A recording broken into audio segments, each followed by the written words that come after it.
Oli, oli, no me voy a mostrar porque tengo una cara todavía de caña asquerosa, pero voy a grabar el videito donde voy a aprovechar de estudiar yo y por si alguno necesita ayuda para la prueba del profe Michael, acá está para el que la quiera escuchar. Primero, decirles chiquillos que la prueba lo más importante es entender cuáles son las subdivisiones de la materia que los profes están planteando. Por ejemplo, acá en esta prueba, los temas que se van a plantear son el primero que se habló, los modelos de intervención psicopedagógica, los enfoques de la evaluación psicopedagógica, después se me pego en la hoja, las claves de la evaluación, los tipos de evaluación, el enfoque o los enfoques de evaluación psicopedagógica, las características y las funciones del diagnóstico. Eso es lo que va como en la prueba. Bueno, referente a los modelos de intervención psicopedagógica, un modelo es una representación de un sistema, ¿ya? Es como la interacción que hay entre la realidad y el pensamiento. Eso vendría siendo un modelo de intervención. En realidad un poquito difícil de entender.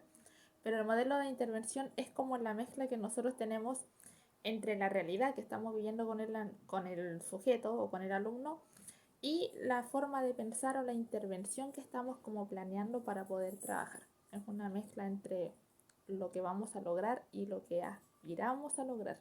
Esa es la mezcla. Se ocupa obviamente para evaluar y para poder intervenir al sujeto. Obviamente nosotros tenemos que evaluar todo esto. ¿Ya? Los modelos de intervención se dividen en los modelos que están basados en la persona, que son los primeros. Como lo dice la misma palabra, los modelos basados en la persona se centran netamente en que el sujeto tiene una dificultad. No ven si hay algún problema emocional o algún problema del entorno que esté influyendo. Netamente se basan en la persona. Y la misma palabra lo dice, modelo basado en la persona. Y se divide en tres. El primero que tenemos es el modelo médico de Bender y Wechsler, creo que se pronuncia, no sé la verdad. Y este habla de que las dificultades, todas las dificultades de aprendizaje vienen de factores internos. Vienen de que la persona viene con un problema y hay que atacar ese problema que viene con la persona de adentro, que no se puede sacar, o sea, como que se puede subsanar pero no se va a quitar. El segundo es el modelo de atributo o rasgos. Este es de Cattell y Exner. Exner creo que, sí, Exner, de estos dos autores.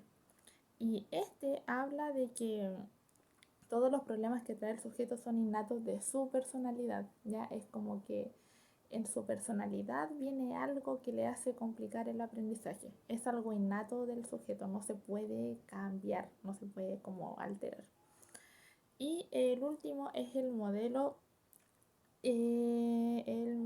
dinámico de Freud, que ya todos conocen a Freud, y habla de que todos los trastornos vienen desde la infancia, de que prácticamente a los 6 años el niño ya formó su carácter, formó su personalidad y de ahí vienen todos sus problemas y no se pueden eh, como arreglar ni nada, vienen de ahí. Ya, esos serían los modelos entonces basados en la persona, que son tres: modelo médico, modelo de atributo y modelo dinámico. Después vienen los modelos que están basados en la variable situación, ¿ya? Acá hay solamente uno y es el modelo que está basado en Skinner y este habla de que los factores ambientales influyen en un 100% en la conducta. Skinner habla de que si el entorno del sujeto está mal, el niño va a estar mal. Es como totalmente inherente. No hay forma de que el niño pueda como sobreponerse a este ambiente negativo. Todos sabemos que es mentira, pero eso es lo que planteaba Skinner en esos años. Y este vendría siendo el modelo basado en la variable situación. Y por último tenemos el modelo basado en la interacción personal, que ya este es el más amplio. Acá obviamente se aceptan variables tanto cognitivas, emocionales, culturales, ambientales. Acá el problema obviamente puede ser del sujeto, pero puede estar influyendo el área emocional, el área cognitiva. Acá se acepta de que hay más corrientes que pueden influir. Entonces, el primer ítem serían obviamente los modelos de intervención y se dividen en tres. El primero, los modelos basados en la persona, que estos a la vez se subdividen en tres: modelo médico, de atributo o dinámico. El segundo modelo, basados en la variable situación de Skinner, que tienen que ver con el entorno. Y la última, modelos de interacción, entre interacción ambiente-persona, que ahí ya obviamente incluimos todos. Es como el más completo. Eso es referente a los modelos de intervención, que es la primera parte. Después vienen los enfoques de la evaluación psicopedagógica. Y acá tenemos 4 modelos de evaluación, cuatro enfoques de la evaluación psicopedagógica, que sería el psicotécnico, el conductual, el de potencial de aprendizaje y el de diagnóstico pedagógico. El modelo psicotécnico es el más cuadrado. El modelo psicotécnico trabaja netamente sobre lo que vendrían siendo test estandarizados, pruebas estandarizadas, porcentaje, muestreo. Acá no se ve nada que tenga que ver con la interacción del sujeto con el ambiente. Acá netamente es aplicar una prueba y si el niño sacó un mal puntaje es porque tiene un trastorno. Así de sencillo, no hay como más vuelta que darle. Es de carácter totalmente cuantitativo, ya porque se trabaja netamente en base a test estandarizados que tienen una norma con un puntaje. Es de carácter global, obviamente no va a variar si yo aplico este test acá en Chile y después lo aplico en Argentina, no va a variar la tabulación del resultado y obviamente trabaja sobre test estandarizados, 100%. El enfoque conductual obviamente describe lo que le pasa al sujeto, ya describe las conductas, todo lo que hace el sujeto es lo que a ti te va a decir si tiene o no tiene un trastorno. Ya, si el niño es muy inquieto, si es muy tranquilo, si es muy pasivo, todo eso te va a ir arrojando información de si tiene o no tiene alguna cosa. Este enfoque hace crítica al anterior y a los test estandarizados porque dice que es como muy de laboratorio, entonces no podemos sacar como información 100% verídica del alumno. Necesitamos como ir más allá. Entonces obviamente este tipo de enfoque acepta como lo que vive el sujeto más que lo que te dice una norma social o un número. El tercero es el enfoque de potencial de aprendizaje y habla de que las deficiencias vienen por parte del profesor. Acá nos salimos totalmente del alumno. El enfoque de potencial de aprendizaje nos dice de que si un alumno tiene dificultad es porque la instrucción que se le dio para aprender algo es deficiente, o sea, no se ocupó la técnica de enseñanza apropiada, no se ocuparon los horarios, los recursos adecuados para que el niño aprenda. Acá la dificultad se sale un poco del alumno y se va un poquito más al profesor o a quien está enseñando, de que quizás él no tiene la técnica adecuada para enseñar. Y por último tenemos el enfoque de diagnóstico pedagógico y este generalmente se ocupa para poder hacer adecuaciones en el currículum. O sea, cuando llegamos a esta evaluación es porque ya tenemos un caso que ya está corroborado de algún trastorno y tenemos que hacer la mayor cantidad de pruebas posibles para ver dónde tenemos que intervenir el sujeto y si necesitamos o no hacer adecuaciones curriculares. Es como el enfoque final que se podría decir para ver si realmente adecuamos algo o lo dejamos así. Como la última instancia para hacer una adaptación, por decirlo así. Después, el tercer ítem que viene en la prueba son las claves de la evaluación. Y las claves de la evaluación no son nada más que algunas pruebas que podemos hacer para sacar información para un informe psicopedagógico. Tenemos dentro de estas 4: la observación, la entrevista, los test y las pruebas pedagógicas. Obviamente ya todos sabemos que la observación es una recogida de información 100% cualitativa, es como la más real. Acá nosotros salimos al aire libre, vemos al niño, vemos su conducta, cómo se relaciona, cómo comparte, y de aquí vamos sacando pruebas. Obviamente es la más real de todas, pero esta no nos va a arrojar si el niño tiene un trastorno de lenguaje o de matemática o alguna cosa. Tenemos que complementar con el test estandarizado, pero obviamente la observación nos permite ver cómo es el niño en un ambiente real. Por eso obviamente se ocupa y se ocupa mucho. La entrevista nos permite obtener, datos para el informe psicopedagógico. Obviamente la entrevista es necesario aplicarla porque nosotros no podemos basarnos solamente en lo que vemos del niño. Necesitamos ver lo que nos dicen los papás, los cuidadores, el colegio. Necesitamos ver más allá. La entrevista tiene un carácter al igual que la observación cualitativa, vemos solamente cualidades y tiene más flexibilidad porque podemos hacer una entrevista que sea 100% rígida, así como preguntas sí, no, preguntas abiertas, una entrevista totalmente flexible o medianamente flexible. Entonces nos permite ir como más allá. Los test, que venía siendo el tercero, nos dan como un punto de referencia. O sea, cuando nosotros aplicamos un test, decimos ya, el niño parte en este punto de aprendizaje o viene en tal parte. Eso nos permite establecer al alumno como en una norma y de ahí poder partir para poder intervenir. Y también desde acá podemos ver si necesitamos hacer alguna adaptación curricular o cuáles son también las competencias y fortalezas curriculares del alumno. Y la última, las pruebas pedagógicas, que al igual que el ítem anterior, se usan como última instancia. Las pruebas pedagógicas se ocupan cuando ya hicimos la observación y la observación nos arrojó que el alumno puede tener algún problema de interacción. La entrevista nos dicen los papás que es un niño conflictivo, el test nos arroja que tiene un puntaje cuantitativo deficiente que puede tener una dificultad. Entonces, ¿a qué nos vamos al último? Pruebas pedagógicas. Y de acá podemos sacar si realmente el niño requiere de alguna intervención para poder hacer una toma de decisiones más importante. Adecuación curricular, bajar la escala, proyecto PIE. De ahí vamos viendo. Ese es como el orden. Después tenemos los tipos de evaluación. Tenemos evaluaciones que son iniciales, que se dan durante solamente el inicio del año escolar, las que son durante el año escolar y las que se dan a fin de año o fin de semestre. Al principio, la evaluación que siempre hacemos es la evaluación diagnóstica y es la más sencilla. La evaluación diagnóstica nosotros la aplicamos para ver si el niño ve el punto de partida. ¿Qué sabe hacer el niño? ¿Qué no sabe hacer? ¿En qué grado está referente al curso? ¿Ya? Es la más sencilla. Todos nos han hecho una evaluación diagnóstica. Y generalmente el carácter es individual, porque tenemos que ver el carácter del niño, más que del grupo, curso como tal, del niño. Pero también las evaluaciones globales pueden ser totalmente en grupo, porque también tenemos que ver como el nivel del grupo curso en general. Pero generalmente son de carácter individual. Después tenemos la evaluación formativa y esta se trabaja durante todo el resto del año. La evaluación formativa, ¿para qué es? Nos sirve para valorar todos los logros esperados que tiene que tener el niño. O sea, no sé, pues el niño de 6 años tiene que estar leyendo a tal edad. Y si el niño obviamente le hicimos varias evaluaciones formativas durante el año y no lee, es porque obviamente algo está pasando.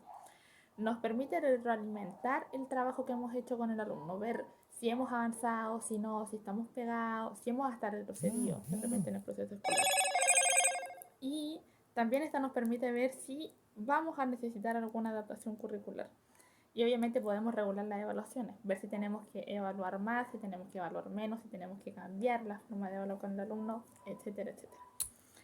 Y la última, y un ejemplo de esta obviamente serían estas típicas pruebas semestrales que hacemos como a fin de semestre, que es como para ver todos los avances que hemos tenido por unidad. También, esta es un muy buen ejemplo de esta prueba. Pruebas como finales de semestre o trabajos, de hecho, que sean como finales de semestre, que se pueda como constatar eso. Y la última vendría siendo la de la evaluación sumativa. La evaluación sumativa es lo mismo que las pruebas globales de fin de año. Como que llega a fin de año, la prueba global para ver si el niño avanzó o no avanzó, pasa de curso o no pasa de curso. Pasar de curso entre comillas, porque ya no está la repitencia. Pero me refiero a si tiene los conocimientos para pasar como tal. Esta evaluación se hace solamente a final de semestre o de año y es un balance para el tema de valorar anualmente cómo trabajamos como docente y cómo avanzó el alumno. Después, tenemos los enfoques de evaluación psicopedagógica, que no es lo mismo que los tipos de evaluación que vimos recién. Los enfoques de evaluación psicopedagógica son 5. El primero es el enfoque metodológico, es de carácter cualitativo y cuantitativo. La misma palabra te lo dice, metodológico. Trabajamos en base a una metodología durante el año. Y una metodología no es solamente aplicar test ni solamente observar al alumno. Necesitamos hacer de las dos. Por eso el carácter es tanto cualitativo como cuantitativo. Tenemos el enfoque comparativo. Es de carácter normativo y se trabaja en base a criterios. El enfoque comparativo, acá nosotros tenemos que comparar según una norma social si el niño está aprendiendo o no. Y para eso tenemos criterios. Por ejemplo, el niño tiene que leer a tal edad, el niño tiene que sumar a tal edad, el niño tiene que dibujar a tal edad. Se trabaja totalmente en base a normas y criterios que están establecidos. Por eso es comparativo, comparamos el aprendizaje del niño con lo que vamos viendo en los tests. El tercero es el enfoque de momento. Tiene un carácter que pasa, o sea, que parte en el trabajo evolutivo completo del año. ¿Por qué? El enfoque de momento, que yo lo tuve que leer hartas veces porque en realidad en el PPT del profe no se entendía, Es un enfoque que trabaja en el año completo. Cuando hablamos de un enfoque de momento, hablamos de que tenemos que evaluar a principio de año, a final de año, durante el año. No podemos enfocarnos en un solo momento para que el niño aprenda. Tenemos que evaluar en todo momento, en toda circunstancia, porque si no, no vamos a tener una visión real del aprendizaje. A eso se refiere, la misma palabra te lo dice, de momento. Tenemos que respetar los momentos de la evaluación, no saltarlos y siempre realizar las evaluaciones cuando sea correspondiente. El cuarto enfoque es el enfoque de finalidad o función. Tiene un carácter sumativo y formativo y trabaja en base a diagnósticos. Es similar a lo que estábamos hablando de la evaluación sumativa. La evaluación de finalidad o función tiene un carácter sumativo, o sea, vamos añadiendo aprendizajes. La única diferencia es que el enfoque de finalidad lo podemos trabajar no solamente a fin de año, sino que a fin de semestre. Entonces podemos sumar la evaluación del primer semestre y la del segundo y ver los avances que hay. Vamos sumando los avances. Y aparte es formativo porque vamos viendo lo que nos va faltando para el próximo año también. También se trabaja en base a diagnósticos. Tenemos que ir realizando algún tipo de diagnóstico para poder ir viendo realmente si el niño avanza o no. Y la última es el enfoque de extensión evaluador. Es un tipo de evaluación heteroevaluable. Esta es la que se trabaja desde ministerios hacia los docentes y viceversa. Por ejemplo, la extensión evaluadora es cuando, por ejemplo, viene el ministerio a evaluarte a ti como docente o a tu colegio o hasta acá al mismo instituto para ver si pueden ver el tema de la acreditación, ¿ya? La misma palabra te lo dice, vayan leyendo las palabras y entendiéndolas. Extensión evaluador es una evaluación que se hace extensiva a los alumnos. Acá se evalúa al docente, a la institución, a la casa de estudios. La puede hacer el Mineduc, la puede hacer alguna institución que esté acreditada para evaluar, etcétera, etcétera. Y acá también se pueden hacer evaluaciones que pueden ser autoevaluativas, o sea, los alumnos evaluar al profesor, el profesor evaluarse el mismo, o coevaluaciones, desde agentes externos a evaluarnos a nosotros y viceversa. ¿Cuáles son las características de la evaluación? La evaluación es totalmente continua, no nos sirve de nada evaluar a fin de semestre y a fin de año. Tiene que tener un orden.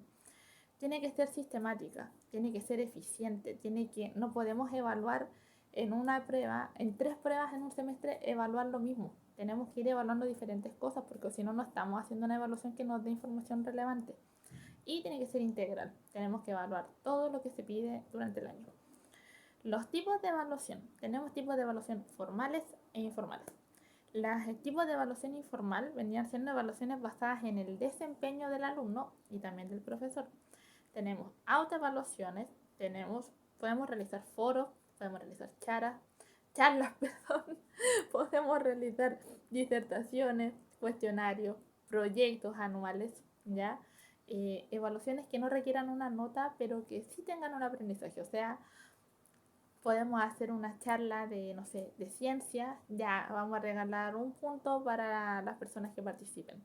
Entonces, aún así estás dando un estímulo para que participen, pero no es una nota como tal, pero también tiene un aprendizaje por debajito.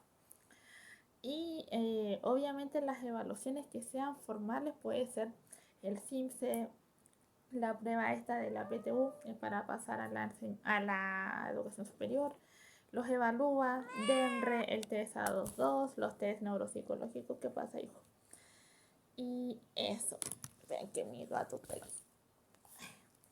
Y por último, las funciones del diagnóstico psicopedagógico.